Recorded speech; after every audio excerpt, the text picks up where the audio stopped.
Sir yes. மாப்பிள்ளை எங்க இருக்காரு? ஓ, போட்டோகிராஃபரா? வாங்க வாங்க. ஹலோ. மாப்பிள்ளைக்கு வயசு கொஞ்சம் அதிகமா. மாப்பிள்ளை மட்டும் தான் ஜம்முன்னு ரெடி ஆகணுமா? பட்டு வேட்டி சட்டையில நாங்களும் மாப்பிள்ளை மாதிரி ரெடி ஆகுறோம். Super sir. சரி சரி, மாப்பிள்ளைய பார்க்கலாம் வாங்க.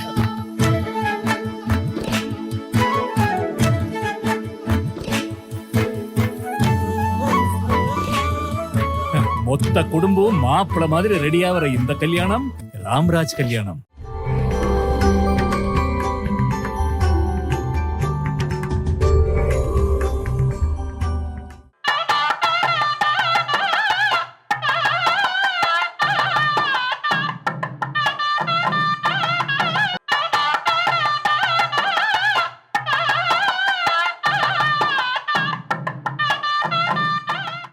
என் அறிவாய் நிறைந்த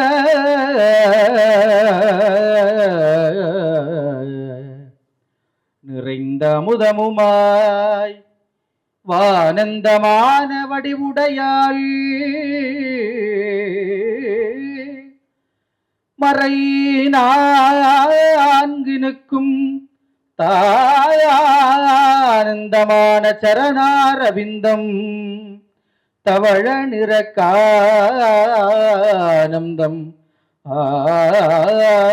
ஆடரங்கு ஆம் எம்பீரான் முடி கண்ணியதே. ஆடி வெள்ளினாலே அம்மானு நாம வரும். அந்த ஆடி வெள்ளியில் அம்மாவே வந்திருக்காங்க நம்மளை தேடி. அது மிகப்பெரிய கொடுப்பினை, மிகப்பெரிய சிறப்பு. ஏன்னா அவங்களை தேடி பல பேர் பல ஊர்லேருந்து வந்துட்டுருக்காங்க. ஆனால் இன்றைய தினம் நம்முடைய சித்தராசிரமத்திற்கு இந்த ஆயில்ய வழிபாட்டு நிகழ்ச்சிக்கு வருகை இருந்தது என்பது மிகவும் நமக்கெல்லாம் மகிழ்ச்சி. அதுதான் ரொம்ப திருப்தி. இப்பொழுது தமிழகத்தில் மிக அருமையாக ஒரு ஞானியாக விளங்கு கொண்டிருக்கின்ற அருமையான சுவாமிஜி அவர்கள் இங்கே எழுந்துருகிறது எனக்கு வணக்கத்துக்குரியது, பாராட்டுக்குரியது. சித்தர்கள்ட்ட பொதுவாகவே ஜாதி மதம் கிடையாது. அது இன்னும் குறிப்பிடாக சொல்லப்போனால் நம்ம சித்தர்கிட்ட கிடையவே கிடையாது. ஏன்னா நாகூர் ஆண்டவர் மீது அளவு கடந்த பற்று வைத்தவர் நம்முடைய சத்யநாராயண சித்தர் அவர்கள். ஏன்னா அவருடைய குல்லா போட்டுக்கிட்டு நாகூருக்கெல்லாம் நிறையா வாட்டி தரிசனத்துக்கு சென்றவர். ஏன்னா அப்படிப்பட்ட இந்த ஆசிரமத்தில் இந்த நிகழ்ச்சிக்கு உமர் வருகை இருந்தது மகிழ்ச்சிக்குரியது. யாத்திரையை பற்றி என்னடா எல்லாம் ஒவ்வொரு மாதமும் 159 மாதங்கள், ஒவ்வொரு மாதங்களும் ஒவ்வொரு மகான்களையும் பேசிக்கிட்டு இருக்கிற சமயத்தில் யாத்திரை அப்படிங்கிற விஷயத்தை பற்றி பேசுகிறதுக்காக இன்றைய தினம் ஒரு மாறுபட்டு அழைச்சிருக்கோம். அந்த யாத்திரைனா எல்லாருமே போகிறாங்க. ஆனால் ஒரு குருவோடு போகிறது முக்கியங்கிறது ரொம்ப முக்கியமானது. ஏன்னா அந்த குருவோடு நாங்கள் போனது, இந்த யாத்திரைக்கு ஆதி கைலாஷ் போனது மிகப்பெரிய கொடுப்பினை. அது நிறைய விஷயங்கள் அவங்க சாமி சொல்ல இருக்காங்க. அதாவது என்னுடைய துணைவியார் மாடிப்படியே ஏறாதவங்க. அதாவது எங்கள் வீட்டு மாடியில் தான் இருக்கும் இப்பைக்கு. ஆனால் மாடிப்படியே ஏறாதவங்க ஆதி கைலாஷுக்கு அழைச்சிட்டு போன பெருமை சாமிக்கு உண்டு. அதுதான் ஒரு மிராக்கிள்ஸ். அது ரொம்ப முக்கியமான மிராக்கிள்ஸ். வாமான்னு அழைச்சிட்டு போனாங்க. எப்படி அதுக்கு நம்பவே முடியல. ஏன்னா அந்த போகிற பாதைகள், படிகள், மலைகள் எப்படின்னு. இன்னும் சொல்லப்போனால் அவங்க கூட குதிரையில் போனாங்க. அவங்களும் அவங்க துணைவியார் குதிரையில் போட்டு அவ்வளோ சிரமப்பட்டு போனாங்க. கூட போனாலும் மேலேயே போனால் கீழேருந்து தரிசனம் பண்ணுவோங்கிற மட்டுமே உட்கார்ந்துருந்தாங்க. நாங்கள் 2 பேர் உமருடைய கருணையாலும் மற்ற இறைவனுடைய கருணையாலையும் அந்த ஜீப்பு மேலே அழைச்சிட்டு போகிற அளவுக்கு எங்களை அழைச்சிட்டு போய் எங்கள் 2 பேர்த்தையும் அதெல்லாம் எப்படி நடந்தது, எந்த அளவுக்கு நடந்ததுங்கிற விஷயத்தை எதுக்கு சொல்ல வரேன்னா, ஒரு குருவோடு போனால் அந்த குரு என்ன செய்வாங்க. ஏன்னா நம்ம இவ்வளோ தூரம் போயிட்டோம், அந்த விட்டுறக்கூடாதுங்கிற விஷயம் மேலே போய் பார்க்கக்கூடிய தரிசனம் அப்படிங்கிறது மிகப்பெரிய நிகழ்வாக இருந்துச்சு. அதே மாதிரி நான் எந்த இடத்துக்கு போனாலும் நான் அந்த சித்தர்களை தேடி தேடி தேடி அழகக்கூடிய நான் நபர். அப்படி போக எனக்கு ஒரு குறைகள் நிகோவி பாபா, கரோலி பாபா பார்க்குறதுக்கு. அன்னைக்கு பார்த்தீங்கன்னா மிகப்பெரிய திருவிழா. அங்கே மிக கூட்டம், உள்ளாரையவே நுழையவே முடியாத அளவுக்கு மிகப்பெரிய கூட்டமாக இருந்துச்சு. அந்த கூட்டம் இருக்கப்ப எப்படா உள்ளார போக முடியல. வெளியில் பஸ்ஸெல்லாம் அவ்வளோ நூற்றுக்கணக்கான பஸ்ஸுகள் நிற்கிறாங்க, நடக்குது. ஆனால் சாமி அந்த பஸ்ஸில் உட்காந்துருக்கோம், நான் இந்த சைடில் உட்காந்துருக்கோம். அப்படி பார்த்துருக்கோம். பார்த்தீங்கன்னா அது மிகப்பெரிய, அதுதான் ஒரு தெய்வ செயல், சித்தருடைய செயல் அப்படின்னு. அதாவது அவ்வளோ நெருக்கமான கூட்டம் உள்ள பார்த்தீங்கன்னா நல்லா தெரியும் உங்களுக்கு. நிறைய கூட்டம் எப்படி இருக்குன்னு பார்த்தீங்க. ஒரு பெரிய திருவிழா. அது நார்த்தில் உண்மையாகவே பார்த்தீங்கன்னா வடக்கில் சித்தர்களை கொண்டாடுவங்க பார்த்தீங்கன்னா அவ்வளோ அருமையாக கொண்டாடுவோம். நம்மள மாதிரிலாம் ஏதோ குரு பூஜைக்கு வந்தோம் போனோங்கிற மாதிரி இருக்க மாட்டாங்க. குருமார்களை கொண்டாடக்கூடிய ஊர்னா வடநாடு தான், அது எனக்கு தெரிஞ்சு. அந்த வடநாட்டில் பார்த்தீங்கன்னா அந்த கரோலி பாபாங்கிறது உங்களுக்கு சிம்பிளாக சொன்னால் ஈஸியாக புரியும். அந்த கிரிக்கெட் பிளேயர் கரோலி அப்படிம்பாங்கள்ல, அது கோலிலாம் மிகப்பெரிய தெய்வமா அப்படிங்கிற மாதிரி வழிபடக்கூடிய நபர் அவர். அப்படிப்பட்ட கூட்டம், அவ்வளோ பெரிய கூட்டம். ஆனால் அந்த சமயத்தில் எங்களால் அந்த தரிசனிக்க முடியல. ஆனால் ஒரு சமயத்தில் சாமின்னு சொல்லி கூப்பிட்டுக்கல, அங்கே பாருங்கள் சாமிங்கிறாங்க. நாங்கள் பஸ்லேருந்து அப்படி பார்க்குறோம். ஒரு வெள்ளை வேஷ்டி கட்டிக்கிட்டு ராம் ராம் ராம் ராம் ராம்னு அப்படியே சொல்லிட்டு அப்படி வர்றாங்க. அப்படியே வர்றாங்க அவங்க மட்டும். அதான் தனியாக பாருங்கள், இவ்வளோ கூட்டம் இருக்க மாதிரி. இந்த முன்னாடி கூட்டம் இல்லை, பின்னாடி கூட்டம் இல்லை. ஆச்சரியமாக இருக்குது. கரோலி பாபாங்கிற உருவம் அங்கே நிறைய ஃபோட்டோலாம் இருக்குது. எல்லா இடங்கள்லையும் எல்லா கடைகள்லையும் மிகப்பெரிய அளவில் மிகப்பெரிய அளவில் இருக்குது. ராம் ராம்னு ஒருத்தர் சொல்லிட்டு போகிறார். உருவம் பார்த்தீங்கன்னா அதே எனக்கும் என்னுடைய துணைவியாருக்கு சில நண்பர்களுக்கெல்லாம் அந்த வாய்ப்பு கிடைச்சிச்சு. அப்படி பார்க்குறேன். சாமி ஃபோட்டோ எடுங்க சாமி அப்படிங்கிறாங்க. அப்படியே மறைஞ்சிட்டார், அப்படியே திரும்பிட்டார். ஒன்றுமே அந்த நிகழ்ச்சியை நடத்துறது மாதிரியே அந்த இதுவே இல்லாத மாதிரியே ஒரு இதெல்லாம் எதுக்கு சொல்ல வரேன்னா, ஒரு குருமார்களோடு யாத்திரை செல்வது என்பது அவ்வளோ பெரிய விஷயம். அந்த கண்போல எங்களுக்கு கிடைச்சது மிகப்பெரிய விஷயம். நான் பேசிகிட்டு இருக்கேன், கரோலி பாபாவுக்கும் 12ஆம் தேதி. அதேமாரி சாமியோடைய உண்மையான அவதார தினமும் 12. சாமியோடைய பிறந்த நாளால் கிடைச்சிச்சு அந்த மேலையில். அந்த மாலையில் அவங்களே எதிர்பார்க்காத அளவுக்கு ஏதோ ஒரு சின்ன அளவில் நல்ல, அதாவது கோலாகலமானு சொல்லுவாங்கல்ல, ஒரு அவதாரத்தை எப்படி கொண்டாடலாங்கிற விஷயத்த ஒரு கொண்டாட்டத்தோடு கொண்டாடி மகிழ்ந்தோம். ஆடி பாடி எல்லாமே செஞ்சோம்.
శశించరాని శశించరాను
இது எல்லாத்துக்கும் மிகப்பெரிய காரணம் அன்னைக்கு வந்து அப்படி அமைஞ்சிச்சு. அந்த விழாங்கிறது ஒரு அவதார தினோட பிறந்த நாளுங்கிறது அங்கே அமைஞ்சது எங்களுக்கெல்லாம் பேர் பெற்றது.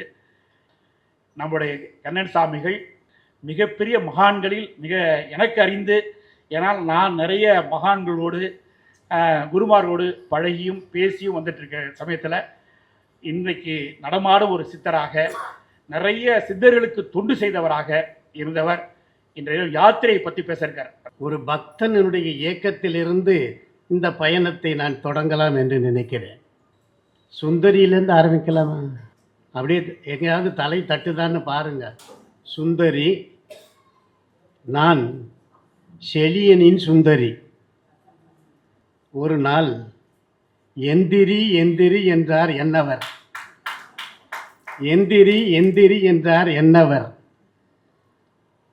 அந்தரி ஆதி பராசக்தி அழைக்கிறாள், முந்திரி என் முந்திரி வாவா என்றார். கால்படி பாலுடன் கால்படி பாலுடன் கால் படி ஏற முடியாத எனை, இங்கே தலை தட்டுதா? ஒன்றும் தட்டலையே. கால்படி பாலுடன் கால் படி ஏற முடியாத எனை தாழ்த்தரு தலைவனாம் சிவபெருமானினுடைய கைலாயத்தின் உச்சிப்படைக்கு அழைக்கிறாள் அன்னை என்றார். மலைப்பு ஒரே வியப்பு. சுந்தரி ஸ்தானத்திலேருந்து நான் பாடிட்டு இருக்கிறேன். சுந்தரி சொல்லிட்டு இருக்கு இதெல்லாம். புரியுதா? என் கால் மறந்தேன், அவன் கால் பிடித்தேன், சிவன் கால் பிடித்தேன். எப்போதும் அவன் பேச்சே என் மூச்சானது. என் இயலாமை முயலாமை எல்லா ஆமையும் போயிற்று, சரி என்றேன். இதுதான் சுந்தரியுடைய பேச்சு. அப்போ இப்படிப்பட்டவர்களை தான் நம்ம அழைச்சிட்டு போயிருக்கிறோம் அங்கே. புரியுதா உங்களுக்கு? ஒரு யாத்திரை என்பது இந்திய நாட்டிலே தான், குறிப்பாக தமிழ்நாட்டிலே தான் நாம் சொல்கிற மாதிரி பயணம் என்பதை மட்டும் குறிக்காது. யாத்திரை என்றாலே இந்திய நாட்டை பொறுத்தவரையில் அது ஆன்மீக யாத்திரை என்பதுதான் பொருள். காசி யாத்திரை, இப்படி எத்தனை யாத்திரை போயிருக்கிறாங்க. திருவாசகம் யாத்திரை 10 என்று சொல்லுது. அது இறைவனை நோக்கி பயணம். இந்த 33 பேர் கொண்ட குழு புறப்படுகிறது. நாம் போகலை, சிவபெருமான் அழைத்தான், அதனாலே நாம் எல்லாம் போனோம். புரிஞ்சுக்குங்க. அவன் அழைக்க, இல்லாட்டி ஒரு அடி கூட நம்மளால் அங்கே போகவே முடியாது. இதை திருவிக்கா சொல்கிறாரு, செலவு, அதாவது ஆன்மீக செலவுன்னு சொல்கிறார். அந்த யாத்திரை என்பதை அவர் செலவு, எமது இலங்கை செலவு, அதாவது என்னுடைய இலங்கை பயணம் அப்படின்னு சொல்கிறார். இப்படி யாத்திரை போவதில் எதற்கு அப்படிங்கிறதெல்லாம் இருக்கட்டும், நம்முடைய ஆன்மீக முன்னேற்றத்துக்காக போகிறோம். இருந்தாலும் எந்த யாத்திரை அழைத்து செல்லக்கூடியவரை தேர்ந்தெடுப்பது என்பதுதான் ரொம்ப முக்கியம். புரியுதா? எல்லாரோடையும் சேர்ந்து யாத்திரை போக முடியாது. அதில் நமக்கு வாய்ப்பாக அமைந்தது சூப்பர் யாத்திரா ஏஜென்சி தான். எந்த விதமான பாதிப்பும் இல்லாமல் அம்மாவுடைய அருளும் ஆசையும் தான் 33 பேர், நம்மளே சேர்த்து 35, அமெரிக்காரங்க 6 பேர், எல்லாரையும் பத்திரமா கொண்டாந்து சேர்த்துருது அம்மாவுடைய அருள். காரணம் என்ன அப்படின்னு கேட்டால் ஒரே ஒன்று, முறையான திட்டமிடல். அவ்வளோதான். முறையான திட்டமிடல், நல்ல உணவு, நேரத்திற்கேற்ற சுவையான உணவு, நல்ல தங்கும் வசதி. ஏனோ தானோ என்று ஒரு வண்டியை பிடிப்பதல்ல, நல்ல கைதேர்ந்த ஓட்டுநர்களை வைத்து அந்த போக்குவரத்திற்கு அவரை செய்த ஏற்பாடு. அது மட்டுமல்ல, முதல் நாளிலேயே நாம் எங்கே செல்ல போகிறோம், அதனுடைய சிறப்பு என்ன என்று கூறும் அவருடைய பாங்கு பாணி. இவ்வளவு விஷயத்தை அவர்கள் லாப நோக்கோடு செய்யவில்லை, சர்வீஸ் ஓரியன்ட் சர்வீஸ் தான். அப்படித்தான் செஞ்சுருக்காங்க. இந்த உமர்லாம் தூங்கி அத்தனை 13 நாளில் இவர்கள் எப்போ தூங்குறாங்க எப்போ எந்திரிக்கிறாங்கன்னு தெரியல. சென்னை டு டெல்லி அதை சுற்றித்தான் இவ்வளவு இடங்களும் இருக்கின்றன. சென்னையிலேருந்து நேராக டெல்லி, அதை ஒட்டித்தான் அது இது வரைக்குமே போயிட்டோம் ஃப்ளைட்டில், பாவு நகர்னு சொல்லி அந்த இடம் வரைக்கும் போயிட்டு, அப்புறம் அங்கேருந்து ஒரு லோயஸ்ட்டு ஹில்ஸுக்கு போகிறதுக்கு முன்னாடி ஹல்துவானி அங்கே தங்கிட்டு தான் மற்ற பயணங்கள்லாம் தொடங்குது. இந்த பயணம் போகிறதுக்கு முன்னாடி அம்மா துரையை கூப்பிடுது, இங்கே பெண்களை எல்லாம் கூட்டிகிட்டு போறியே, இவ்வளவு குளிர் அதிகமான ஒரு பகுதியாச்சே, அப்படிப்பட்ட பகுதியில் நீ கூட்டிகிட்டு போறியே, அதுக்கு என்ன சொல்லிச்சோன்னு கொஞ்சம் சத்தமாக சொன்னால் தான் கேட்கும் எல்லாருக்கும். அம்மா சொன்னாங்க, இப்போ எல்லாரும் குழுவில் கூட்டிகிட்டு போகிற நினைக்கிறியான்னு கேட்டாங்க. என்னால் ஒரு விஷயம் தனிச்சு போய் நின்றுட்டேன். ஏன்னா 2 முறை அந்த குழுவை அனுபவிச்சிருக்கிறேன். இது 3வது முறை. கவலைப்படாத, அம்மா பருவநிலையை மாற்றி அமைக்கும், குழுவே இருக்காது, அம்மா கூடவே துணை இருக்கும்னு சொன்னாங்க. அதே மாதிரி அன்னைக்கு நாங்கள் வேலை போன அன்னைக்கு சாதாரண பேண்ட் சட்டையோட தான் இருந்தேன். வண்டிக்கு போகல, சாப்பிட்டு கட்சி இல்லை, வேர்க்க ஆரம்பிச்சிருச்சு. அந்த அற்புதத்தை அம்மா நினைச்சு இருக்காங்க. நாம் எல்லாம் மிக புண்ணியம் செய்திருக்கிறோம். அவர் சொல்ல குறிப்பிட்டது போல யாத்திரையில் போவது மட்டுமல்ல, அனுபவம் மிக்க 50 ஆண்டுகளுக்கு மேலே அனுபவம் மிக்க அவர்களோடு போகிறோம். இன்னொன்று, அந்தந்த சிறப்புகளை பற்றியெல்லாம் அவர் எடுத்து சொல்லிக்கிட்டே வர்றார், அதோடவும் நாம் போகிறோம். இன்னொரு முக்கியமான விஷயம், ஏறத்தாழ 8 நாள் இமயமலையிலேயே இருந்திருக்கிறோம். அது பெரிய சிறப்பு, யாரும் அப்படி இருக்க முடியும். இமயமலையிலேயே 8 நாள் வரைக்கும் அதை சுற்றி சுற்றி வந்திருக்கோம். எத்தனை கிலோமீட்டர், எப்படி? முதல் நாள் நம்ம அங்கிருந்து போகும் பொழுதே நீம் கரோலி பாபா அப்படின்னு சொல்லி ஒரு பெரிய சித்புருஷர், அவர் தமிழ்நாட்டில் இருக்க சித்தர்கள் போல் அவர் பெரிய சித்புருஷர். அங்கே போனால் ஆயிரக்கணக்கான கார் நிற்கிது. மலை உச்சியில் எங்கேயும் இங்கே திருப்பூரத்துக்கு கூட வழி இல்லை. அவ்வளவு கார்கள் எங்கேருந்து வராங்க, எப்படி வராங்க, எதுக்கு அப்படின்னா பெரிய ஆச்சரியமாக இருக்கு. பாய் சொல்லிட்டார், இங்கே போனோம்னா நாம் வர்றதுக்கு சாயந்தரம் 7 மணி ஆயிரும், நம்முடைய ப்ரோக்ராம் இதாகிடும் அப்படின்னு சொல்லிட்டு அவரை இங்கேருந்த வேண்டிக்கங்க அப்படின்னு சொல்கிறாரு. அந்த நீம் கரோலி பாபா ஒரு ஆஞ்சநேய பக்தர். அவர் ஒரு ஆஞ்சநேய பக்தர். ஏன் அவர் ஆஞ்சநேய பக்தர் ஆனார் அப்படின்னு கேட்டால், அந்த ஆஞ்சநேயர்கிட்ட பாபாவுக்கு பிடிச்சது 2 விஷயம். ஒன்று, ஸ்ரீ ராமபிரான் மீது ஆஞ்சநேயர் கொண்ட அளவற்ற அன்பு, பலனை எதையும் எதிர்பார்க்காமல் அவர் செய்யக்கூடிய சர்வீஸ், இதையே அவர் ஒரு தாரக மந்திரமாக பாபா வச்சுக்கிட்டார். அவருக்கு நாங்கள் போன இடம் கைஞ்சின்னு பேர். அந்த இடத்துக்கு பேர் கைஞ்சி அப்படின்னு பேர். அவருக்கு சிம்லா, டெல்லி, பிருந்தாவனில் தான் அவருடைய அதிஷ்டானமே இருக்குது. இப்படி பல இடங்கள் அவர் பெயர் பெற்றவர். அதனால் நீம் கரோலி பாபாவை என்ன சொல்லுவாங்கன்னா எம்பாடிமெண்ட் ஆஃப் டிவோஷன், பக்தியினுடைய. அவர் என்ன சொல்கிறாருன்னா, இந்த கிரியை இதெல்லாம் வேண்டாம், அன்பு செலுத்து, எல்லா மக்களிடையும் அன்பு செலுத்து. இது என்ன ஆயிடுச்சுன்னா மேல்நாட்டு மக்களை எல்லாம் கவர ஆரம்பிச்சிருச்சு. மேல்நாட்டு மக்களுக்கெல்லாம் பெரிய உத்வேகத்தை கொடுத்தது. அங்கே போனால் மெடிடேஷன் பண்ணு, தியானம் பண்ணு, குருவை நினைத்து தியானம் பண்ணு. அவர் பல மிராக்கிள்ஸ் பண்ணியிருக்கிறார். அந்த ஆசிரமத்தில் அவ்வளோ உயர மலை உச்சியில் இருக்கிற இடத்துல ஒரு பள்ளத்தாக்கு தான். அங்கே உணவுப் பொருள் இல்லைன்னா ஆஞ்சநேயர்கிட்ட போய் இவர் கேட்குறாரு, பாபா என்னை பட்டி கிடந்து சாக சொல்கிறியா, உணவுப் பொருள் கிடைக்காதான்னு கேட்ட உடனே யாரோ ஒருத்தர் அந்த வேன் டெம்போவில் கொண்டு வந்து வேண்டிய உணவுப் பொருள்கள்லாம் அவருக்கு கொடுத்துருவாங்களாம். அதே போல் ஒரு பக்தரை அழைச்சிட்டு போயிட்டுருக்காரு ஒரு இந்த டெல்லி பகுதியில். அப்போது ஒரு ட்ரெயின் வேகமாக போயிட்டே இருக்குது.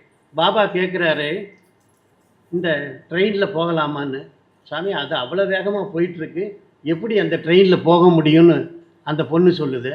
இப்போ நின்றுரும், அந்த ட்ரெயின் நின்றுரும் அப்படிங்கிறாரு. அவ்வளோ ஸ்பீடில் போன ட்ரெயின் நின்றுருச்சு. பாபா போய் ஏறினதுக்கப்புறம் தான் அந்த வண்டி கிளம்புது. அப்படிப்பட்டவர்.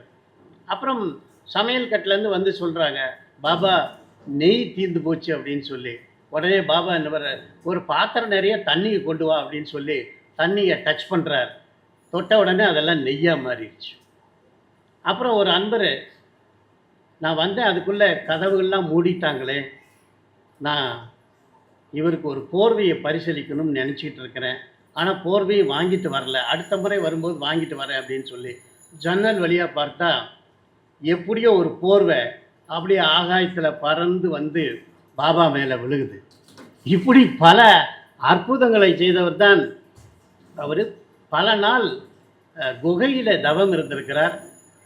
நீல் கரோலி அப்படிங்கிறது ஒரு ஊரினுடைய பெயர். நீல் கரோலி அப்படிங்கிறது ஒரு ஊரினுடைய பெயர். அதுவே அந்த பேரை வச்சுக்கிட்டே இவருக்கு நீல் கரோலி பாபா அப்படின்னு பேர். இதில் முக்கியமானது என்னன்னு கேட்டிங்கன்னா, இந்த ஃபேஸ்புக்குன்னு இருக்குல்ல, ஃபேஸ்புக், அதில் இருக்கக்கூடியவர் அந்த பர்க் அப்படின்னு சொல்லுவேன். அவங்களால அந்த நாட்டில் ஒரு முடிவு எடுக்க முடியல, என்ன பண்ணுறது அப்படின்னு சொல்லி இருக்கும் பொழுது நேரடியாக ஃபேஸ்புக்கு அந்த கோ ஃபவுண்டர் ஆஃப் ஃபேஸ்புக் அவர் நேராக இங்கே வரார். வந்த உடனே ஒரு மாதம் தங்குறார். தங்கினதுக்கப்புறம் இந்த வீடியோ உங்களுக்கு பிடிச்சிருந்தா லைக் பண்ணுங்க, கமெண்ட் பண்ணுங்க, ஷேர் பண்ணுங்க, சப்ஸ்கிரைப் பண்ணுங்க. அதோட மறக்காம பெல் ஐக்கனையும் கிளிக் பண்ணுங்க. சார், எஸ், மாப்பிள்ளை எங்க இருக்காரு? ஓ போட்டோகிராஃபரா? வாங்க வாங்க. ஹலோ. மாப்பிளைக்கு வயசு கொஞ்சம் அதிகமோ? மாப்பிள்ளை மட்டும் தான் ஜம்முன்னு ரெடி ஆகணுமா? பட்டு வேட்டி சட்டையில நாங்களும் மாப்பிள்ளை மாதிரி ரெடி ஆகுறோம். Super sir. சரி சரி, மாப்பிள்ளைய பார்க்கலாம் வாங்க.